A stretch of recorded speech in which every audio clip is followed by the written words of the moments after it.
Hey, and welcome to the Rod Kirby Show, the show and podcast that covers the ever expanding world of film and entertainment. Grab your pen, paper, and get ready to take a bunch of notes because today I'm chatting with Sanford, North Carolina filmmaker Jessica B. Smith. Jessica's film, Elle Rose, was under consideration for development at BET before the studio passed on the project in 2019. However, this didn't deter Jessica as she eventually directed, produced, and starred in the film, which was released in February 2021. Jessica also adapted the film into a series that debuted on Amazon Prime in November of this year. Join us as we discuss Jessica's filmmaking journey, BET's film development process, how to successfully pitch your projects, and much more on this episode of The Rod Kirby Show. Hello, and thank you for joining me on this episode of The Rod Kirby Show. I'm your host, Rod Kirby. Good to see everyone. Glad to be here as well. Today, I've got a very special guest, Miss Jessica B. Smith. She's a filmmaker, and she's working on something pretty cool. It's a series, and that's based actually off of a movie that she did. So let's get Jessica up here to tell us all about it. Jessica, hello there. Hey. How's it going? It's going great. And thank you so much for having me on the show, Rod. Absolutely. Thank you. Tell me about your, so you got a really cool project. You have a movie that you did called Elle Rose, the movie. Right. And now you took that movie and now it's a series, right? Right. Now, what is Elle Rose all about? Okay. So it started with Elle Rose, the movie. It is a romantic comedy, and it tells a story about two best friends who fall in love, and it's an accident. Okay, they fall in love accidentally. So what happens is, they find out that a special woman in their life doesn't have too much longer to live. And listen, Elle Rose and Carter are bosses, okay? They're software engineers. They're bossing in every aspect of their lives, except for when it comes to love. And they both just seem to can't get love right. So the special woman in their lives, the only thing she's ever wanted to see was both of them settled down together, bossing in an area more than just business and entrepreneurship. So they decide to fake a love, right? To fake being in love to give her dying wish, but actually falling was never supposed to be part of the plan. Right? It never is, right? So that's the movie. The movie is it's a feel-good romantic comedy. It's very clean. Okay, so PG-13, whatever. Very clean, and it basically gives you the backstory of how they fell in love and how this whole thing happened. Right. Okay. Well, before we get into the series, let's take a look at the trailer for the movie. This is Elle Rose, the movie. Okay. All right.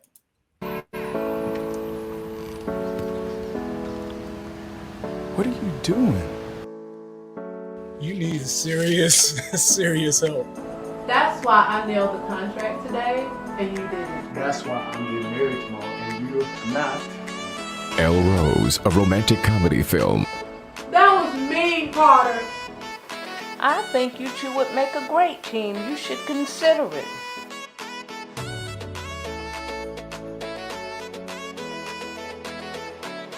Elle Rose and best friend Carter pretend to be in love to give a special woman her dying wish. Perfect gift for her. What would be the perfect gift for Gigi? A gift? Since when did deception become a gift? But actually falling for each other? Well, that was never part of the plan. I realized I was in love with you. Is that our lie? No, it's our truth. Carter is a whore. I know who he is, and I know how he is, and I'd have to be insane to want to be on anything with him. Produced by Sanford's own Jessica B. Smith, Elle Rose. I told you from jump, this was a very, very bad idea.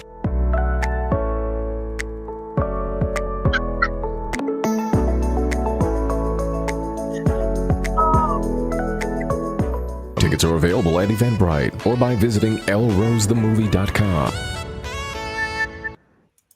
Oh, that's so cool. It's been a while since I've seen that trailer. That was awesome for me. Does it take you back to memories of production? Yes, it did. That was amazing. When did you write the movie and when did you produce the movie?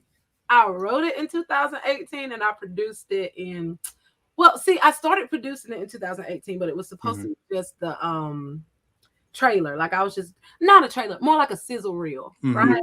And so I flew out to Atlanta and met with the executive. No, well, one of the executive producers and the content programming person for BET, and I sat down with them. I pitched Elle Rose. They loved it.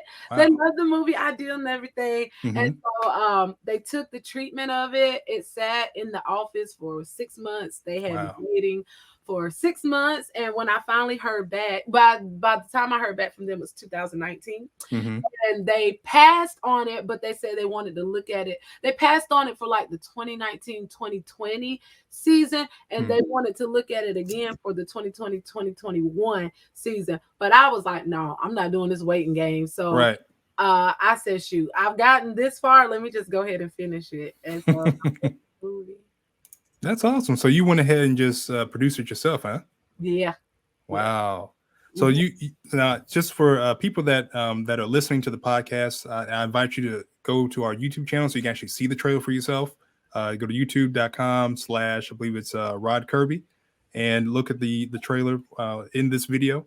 And also, I want to invite everyone who's watching to watch the movie and the series. You can go to ellrose.com, ellrosemovie.com, and watch it on Amazon as well to learn more about that.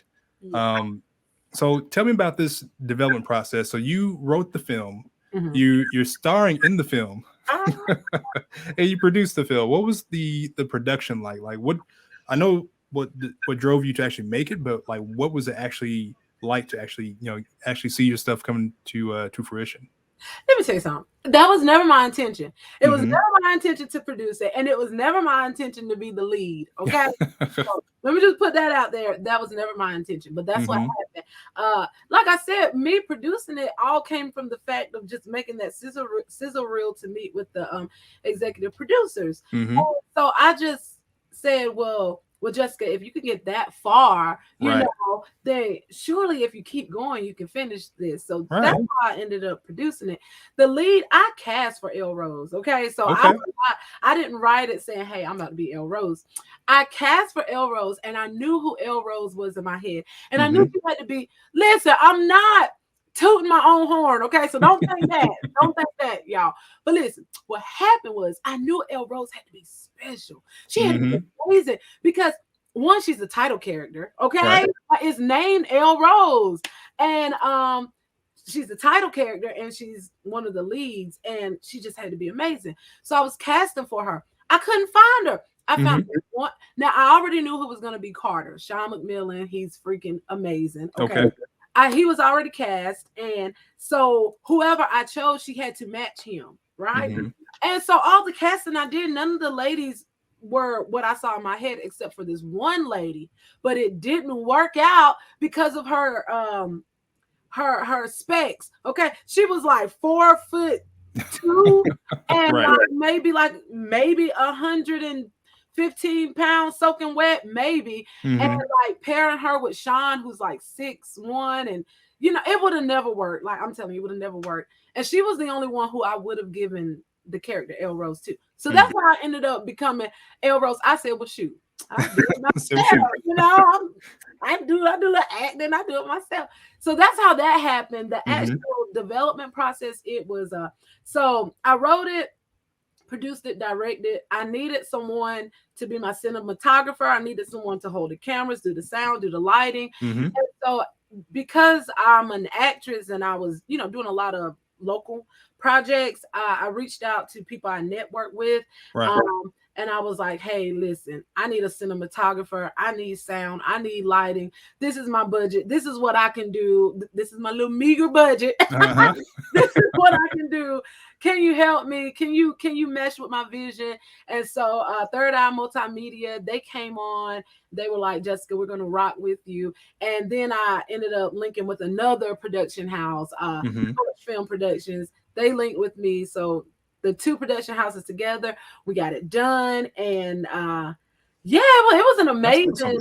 Listen, we did some guerrilla filming, okay? Like I bet. Listen, after I waited for BET and BET passed for that season, I said, okay, the wait is over. Let's go. And after that, I mean, we were filming 12, 13, 14, 15-hour days. Wow. On the weekends, a whole Friday, a whole Saturday, half of a Sunday. We were just going at it. How long did you shoot? I would say maybe like after the wait, because see, you remember we had already filmed some of this to do the sizzle reel, right? Then 6-month wait, and then after hearing back from BET, we continued, and after that, I would say probably like I filmed probably like maybe two months, two months. Wow, yeah, that's impressive because I mean, especially I totally understand, stretching out production time because of a smaller budget. That's what you got to do. Sometimes you can't have everyone available. Sometimes people's schedules change. Sometimes the money just isn't there. So, you got to shoot when you can. So I totally get that. Did you plan for that, or did it just kind of happen that way? And it just kind of happened that way. But, like you said, especially budget. And when I had like an investor, she linked onto the project. She was like, Jessica, look, I see your vision. I see where you're going with this. Here's some money. And I was like, And so once the money, to help with, I mean, even without the money, I was just taking what I had, right? Budget, what resources were available to me. So I was never using money as an excuse not to keep going. Right. I would just have to tweak things, and like maybe some scene I wrote, I was like, okay, there's no way that's going to happen. So let me just rewrite that, different location, maybe merge these two scenes together. Because remember, I didn't write it with the intention to produce it. Right. So once I realized, I'm about to produce this thing, I had to like rework some stuff to make it work within my budget. But like I said, when my investor came on and she started writing those checks, it makes a difference, don't it? It makes a big difference. So yeah, that was. So when you had your writer hat on, then you had your director hat. How was that directing and acting in the same project? I mean, do you do a take and you say, you know what, I wasn't feeling it, let's do another one? How did you kind of work that out? Okay, so let me tell you, that was crazy. Yeah. Anybody who directs, and act, especially lead, not side character, that is crazy. That is really crazy to do. What's really great is more so for the series than for the movie, because Elle Rose was in a lot of scenes in the movie, right? So that was a little more challenging. But yeah, what I would do, I'd film it, I go back and watch it. What really helped was that I wrote it, so I already see it in my head, right? So when I was directing it, I'm trying to produce what I already saw in my head. And so then when I'm acting out what I already saw in my head. You know what I'm saying? Because sometimes, let's say I wrote it and I'm directing it, but I'm not the actress for it, right? So the actress, she's gonna give me, her take on it and what she thinks and whatever notes I've given her. So when she does that take and I'm like, that's not quite what I was going for. You see what I mean? But when I'm acting myself, I already know as a director what I was going for. So I already do it. But see, what I would do is I'll go back and watch it and I'll go, I don't know, let's try that again. Or I won't like the angle. I'm like, let's change the angle on that. I don't like what the camera did. Like I had an idea of what I wanted the camera to do in the moment. But when I go back and look at it, I'm like, that was good in my head, but to actually see it, no. So let's do something different. Yeah, no problem. What I did find challenging was being a director in one moment and then the actress. Those are two different head spaces. You know what I mean? So when you're the director, you're paying attention to what the camera is doing. You're paying attention to what, all the actors are doing. You're paying attention to the scene itself, the lighting, like you're paying attention to all those different things. So that's one headspace to be in. But when you're acting, I have to shut off the camera. I have to shut off, the environment, what's going around. Yeah. I have to fully connect with whoever's in the scene with me. I have to fully connect to the content of that scene.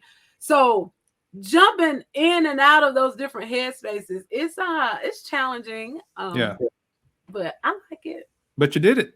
Yeah, I did it. You did it. And this was your first project, right? Oh, The my first one that you, project. That's my yes, like the first thing you've written and directed, and of course, produced as well. But it's like your first yeah. major thing, right?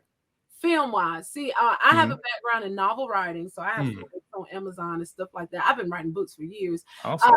But I started doing stage plays first locally. So I started out kind of directing stage plays and producing stage plays. They were not recorded, so there wasn't any video of it, but it was just, giving the people great show. So that's the kind of background that I came out of. But this is my first film project that I produced with my name on it, wrote it. Well, I've written some other like short films, but I didn't produce it or direct it, just write it. So. Okay. Well, let's take a quick step back to the BET development deal. Okay. How in the world did you connect with BET? Well, listen, okay. So Atlanta had a pitch festival going on, right? So you could go to the pitch festival and you do the workshops. You could take the different workshops, different seminars and all of that. And then on the last day of the pitch festival, you got to pitch to certain networks and stuff that were there, like Issa Rae, she was there. Oh, wow. She was there. OWN, Oprah's network, representatives from OWN.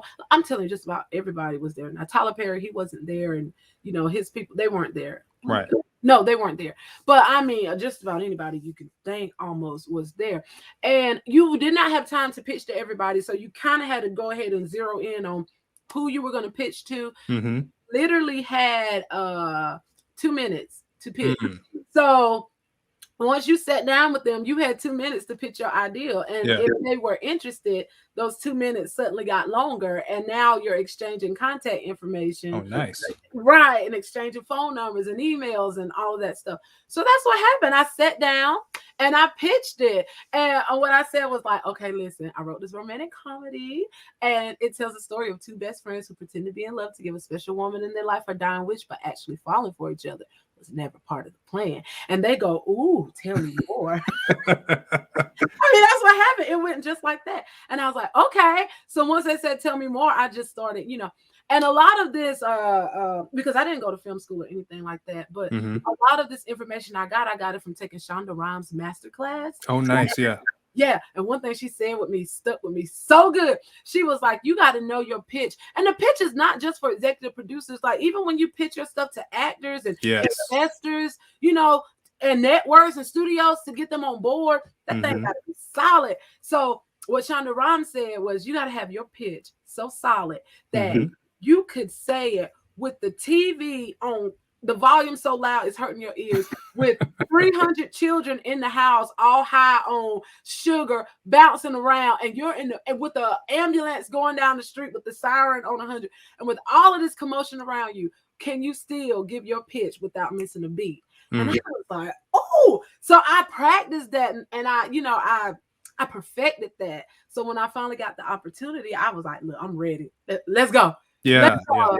So. Yeah. Well, kudos on that, because it sounds like you know it. And I want everyone to really pay attention. You have to know your story inside and out. You need to have that elevator pitch, which is what you just gave me in less than 30 seconds, which is amazing, which is great. You have to have that elevator pitch in case you meet Tyler Perry on the elevator, in case you meet Oprah one day, and then knowing, of course, your story inside out, so that if they press for details, you can give them those details. So that's awesome. Yes. So once you got through the pitch, what happened next? So I got through the pitch. We exchanged contact information, and they asked me to send them the treatment. And I was like, okay. The treatment was already ready. It was ready. It was copywritten.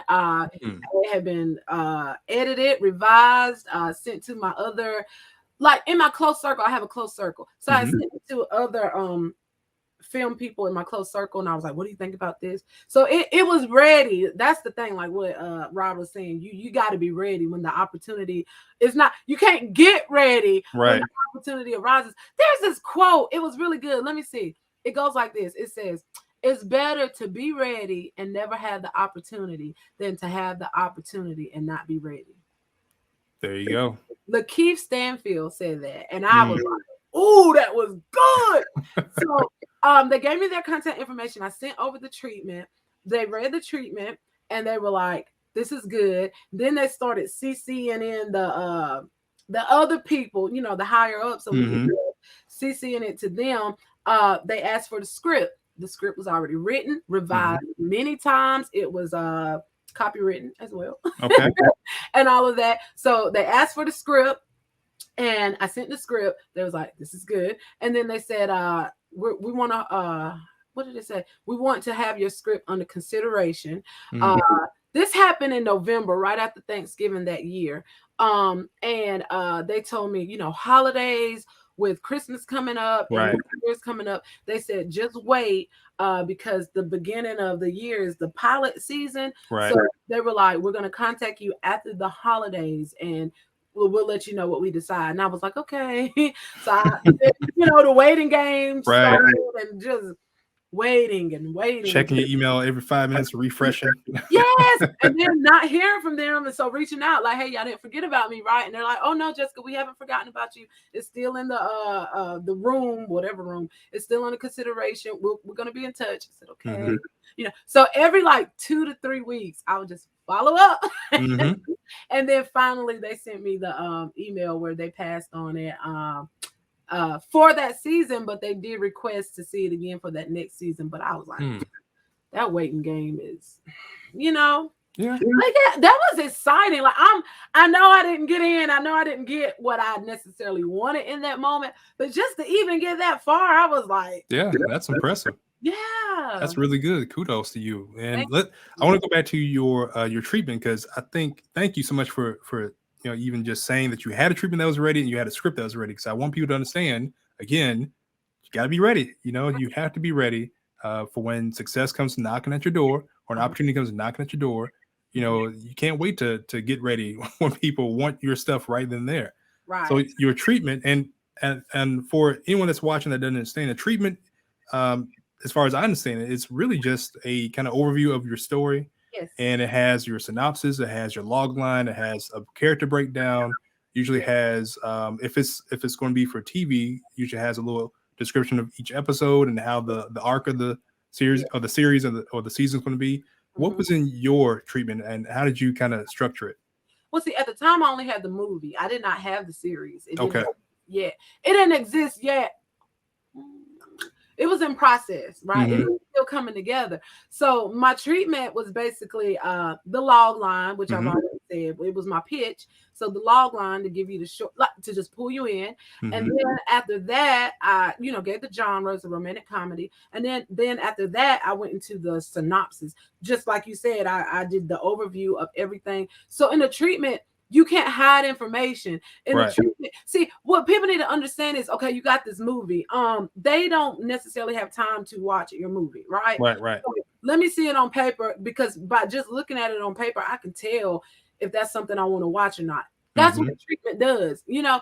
And for the TV, like you said, you can make a treatment for the first episode, the pilot episode, and a series Bible or a story Bible for the TV show, which is everything that Rod just said. It and people can tell, like Shonda Rhimes, when she did Grey's Anatomy, she got that off of her pitch and her story Bible. I actually went and read her story Bible, and it was actually really, really good. The story Bible to Grey's Anatomy, where it basically does what we just said. It gives you the pitch, and then it gives you a summary of the show, what's going to happen, breakdown of each character, and within that character breakdown, the kind of arc of their individual stories. And then after that, like your future ideas for future shows, future seasons, just briefly summarized. And I was like, dang, Shonda, this is good. I would have wanted to produce this too. Yeah.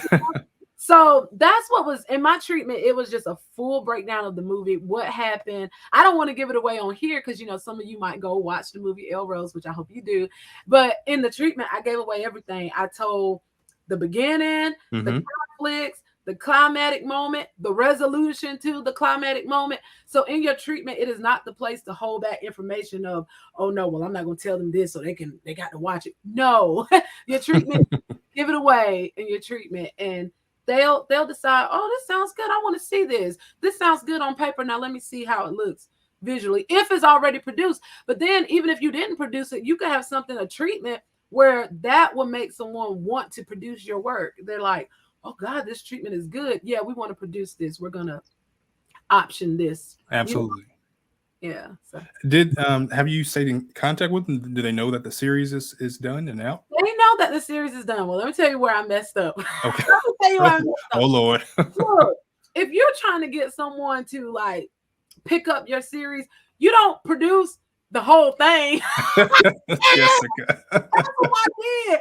I produced the whole thing. What you do is you produce the first episode. It's called the pilot, right? I mean, you can produce the first episode if you want to, which I think is a really good idea, or you can just write the first episode and try to pitch it and get someone else to produce it. But anyways, if you decide you want to put on your producer's hat and you want somebody else to pick it up, you should only produce the first episode. And then they look at the first episode and they're like, okay, I see where this is going. I like this.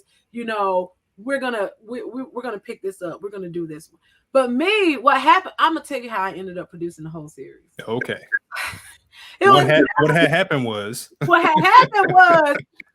locations were not cheap. Okay, securing some of those locations cost some money. Like for example, one location was $800 a day. Okay, wow, is correct. So, and I'm telling you, I know people might think, oh, she got a whole bunch of money. Not yet. Ooh. Not yet. Okay. So $800 a day. I said, oh no. If I'm about to pay $800 a day to film at this location, I'm gonna milk it for everything I have. So if that location only shows up once in episode 1, but I know it's in episode 2, it's in episode 3, it's in episode 4. Well, guess what? While we're here, right there you go. We're gonna film that scene that's in episode 2, as well as that scene that's in episode 3, so I can get the full bang from my buck. That's how I ended up producing the whole series. Because I was like, now $800 a day for that one scene. No, right. No.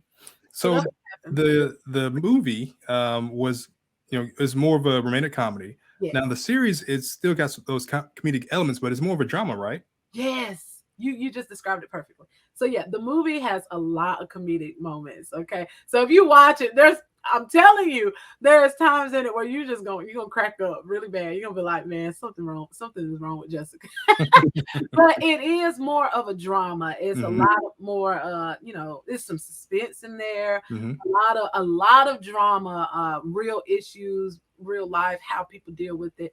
But I helped lighten it with comedic moments strategically placed throughout. So yeah. Well, let's take a look at the trailer for Elle Rose, the series. Okay. And we'll come back and talk about it. So this is Elle Rose, the series. Okay. CN is allowing my company to create software that completely eradicates cancer. This is major. Unstoppable together. I mean, y'all already won the game. Right? I'm still playing like ready. Your company is on the brink of ascending to that next level. Our company. Nobody cares about curing cancer. There's more money in the treatment than the cure. If you try to cure cancer, you're playing with fire. We pull out. Just trust me, okay? I got this. For me, I see this as an opportunity of a lifetime. For Carter, he'll just want to see the logistics. The size of this contract alone was enough to merit a board meeting, and you know that. I know, that's why I was going to tell you. When? Because apparently I still have work to do in your company. I built this company from the ground up. I am the company. The woman named Elle Rose. Take care of her. Consider it done. What you're not gonna do is lecture me. Okay? And you're keeping secrets from your man. Oh, I have to tell you something. It's important. You did tell him, right? Of course. What the hell is this? You got a hell of a lot to explain, and I got a hell of a lot of time. Go back to your $1 billion company hours. Go back to your tax brackets. Go back to your side of the city. You can't hit the head, you hit the heart. And whoever's developing the software is the heart.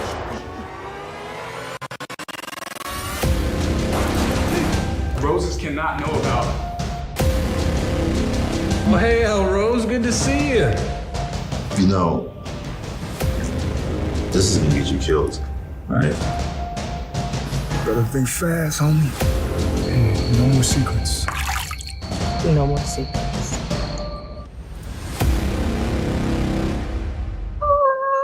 All right. Woo! Elle Rose, the series looks exciting. Awesome. Woo! So with the series, how was production different from the movie? How long did you shoot, and did you use the same production companies? I used only one production company. Mm-hmm. Okay, I'm still here. I'll use only one production company. Well, no, I didn't too. But I used Torch Film Productions, and closer to the end, about 75% through, I had to bring on another production house to help us finish out this thing. And I finished it out with Pro U Production. Ajale, she was absolutely amazing to work with. She was like, I want to blend with what you've already done so well that you can't even tell that, another production house came on board. So yeah, so I ended up using two for this one as well. Okay. Yeah, just to finish it out, to finish strong. So what's the I mean, how, other than the dramatic elements of the story, what's different in the plot of the series from the movie? Okay, so with the movie, it just tells the story of how the two leads fell in love, how they ended up together. It's important. It's important to the series. Now, look, you could go watch the series without watching the movie, and you'll be fine. Like, you don't have to have the movie to follow the series, but to better understand the characters, right? It's a good idea, because the reason why is because in the series it deals a lot with deception, right?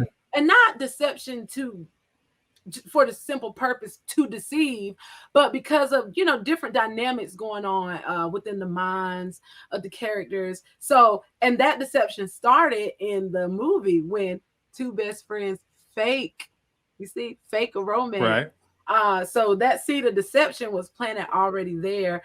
And there's a pottery scene in the movie that's so good with the pottery. I don't want to give it away, but anyway, so the deception thing, it kind of starts in the movie, but it's more fleshed out in the series. And then another thing is, so in the movie we see Elle Rose is so business minded, like her number one goal is business, get it done. And now she's married, but she's still so business minded, right? And now it's like, girl, and she doesn't know how to quite get to that place yet. And then in the movie, what you'll learn is one of the reasons why Elle Rose didn't want to fall in love with her best friend is because he's a bit of a ladies' man. Okay, he struggles with that, and now you and this guy, you're together, and it's like now Elle Rose is scared, like, am I about to be boo boo the fool? Like, is this past truly over, or am I about to, be looking real stupid? And now in the series, you got this temptation, and it's like, Carter, are you going to bend to the temptation, or is that truly something in your past, something that you're beyond now? So, yeah. Wow. So how long did it take you to produce the series? And because how long? Well, first of all, I'm sorry. Let me back up for a second. How long from the time that you finished the movie to the time that you actually released the series? Because the series is brand new. You just released this on November 12th of this month, right? Yes. So the movie released in, like, if I'm not mistaken, in February, somewhere around Valentine's Day, because of this year. Yes, of 2021. But before it released online streaming through Amazon, it was at the theaters locally. Okay. Local run through the local theaters here in North Carolina. Okay. And so after the local theater run, it released in around Valentine's Day. Hold on, excited. It released around Valentine's Day, which I think is pretty good for two friends kind of faking romance on Valentine's Day. It's nice. And so that was in February, and then come November, the series released. Now, see, you got to understand this. When I finished writing the movie, the series was like, hey, these characters have more story. Like, just get on that computer and start typing. There's more story. So I was like, oh, there is more story. So I'm just typing. So by the time I was in the middle of producing the movie, the series was already written. Oh, wow. I was letting the actors know there's a series to this, there's a series to this. So, so they knew there was a series to this, but they had no idea what it was about or any of that. Yeah, so it was already written. And then before the movie released, I was already producing the series. Yes. So the movie, it premiered in theaters in January, but that November, before that January, November, I was already producing the series. Really? So you kind of had, you had your hands full, Jessica. So you did the movie, and then before the movie release, you were actually in production with the series. Yes. Wow. And how was that experience? Was it a little bit smoother since you did the movie already? Or did you experience a lot of bumps and ups and downs of that too? We produced through the pandemic. See, now when I produced the movie, there was no pandemic. There was no mask. There was no COVID-19. There was no vaccinations. Right. None of that, right? So, boom. But there was that was my first film experience. So it was trial, error, oops, mistake, won't do that again. Learn from this, learn from that. Oh man, it was like a crash course in film. I loved it, right? Because like I said, I didn't go to school for film. I did go to school for creative writing. So I do have a master's in creative writing and a master's in English, but I did not go to school for film. So my first film project was a complete learning experience for me. And of course, to film the series, I took everything that I had learned from filming the movie and applied it to filming the series, which did make things a lot more smoother. Right. What was challenging was filming through a pandemic. Yes. That was a complete total nightmare. I don't know how else to put it. You could have the film day set in stone, the location squared away, the production house ready to go, and I'm telling you, and the day before filming, one of the actors reached out, Jessica, I just started this cough, or oh Lord, Jessica, my nose literally just started running, and I'm like, oh my God. And then the whole day shut down, all that shit. And that happened a number of times. I'm telling you to keep going. It was a push because everything in me was like, Jessica, just now's not the time. You bit off more than you can chew. You move too quickly. But then I was like, no, I'm this far in and I'm gonna keep going. So, but I did pause production. It took me 9 months to film a series. Wow. We started in November and we finished in August. And the reason why it took that long is because in December, I shut it down. So December, January, February, no filming. So really, it would have took me 6 months to film it. But I and probably would have took me less than that if it wasn't for the pandemic. But it took me 6 months to film the series. I shut down filming for 3 months because everybody was getting sick on me. 2 of my actors caught COVID, not on set, but they ended up calling me and saying, hey, I tested positive. And I'm like, what? Wow. Yeah. That was a nightmare. Yeah. I had to push back a shoot for a short film. We started producing it in April and I had to push it back to October just to finish it. So yeah, I totally understand. Yeah, it was crazy. What was the biggest lesson that you learned throughout all this? I mean, this is your first time. I mean, really, Jessica, you, like you said, it's a crash course in filmmaking, and you went from making a movie to making a series. What was the biggest lesson that you learned in filmmaking, whether it be writing, directing, acting, or producing? What's the biggest thing that you've learned throughout all this? Can I give you one with the different hats? Sure, go right ahead. All right, let's see. As a director, one of the biggest things I learned is to not have your people talk so much. A lot of times we try to, no. Let me back it up. As a writer, I learned to not have your characters talk so much. And the story is so much more potent when you tell it through subtext. And subtext is what was not said. Right. So a lot of times when I'm guiding other writers, I say, look, try this. When you write the scene, first, write it without any dialogue. What could you do? How could you use the environment? How could you use the actors? How can you use the room? How could you use it to show the story that you want to tell? Right. So do that first, and that's hard. That is not easy to do, but it forces you to think outside of the box of blah blah blah blah blah blah blah blah. Right. And then I tell them, after you write the scene like that, now go back in and add the dialogue that's needed, because a lot of times they talk too much. Characters talk too much. Right. That was one of the biggest lessons I learned as a film writer, because I come from novel writing. As a director, the biggest thing I learned as a director is a couple things. One, work in the time for your dailies. Okay. Dailies is watch the playbacks, watching it. There are things that you would catch in your dailies that if you watch them, you would say, oh my God, no.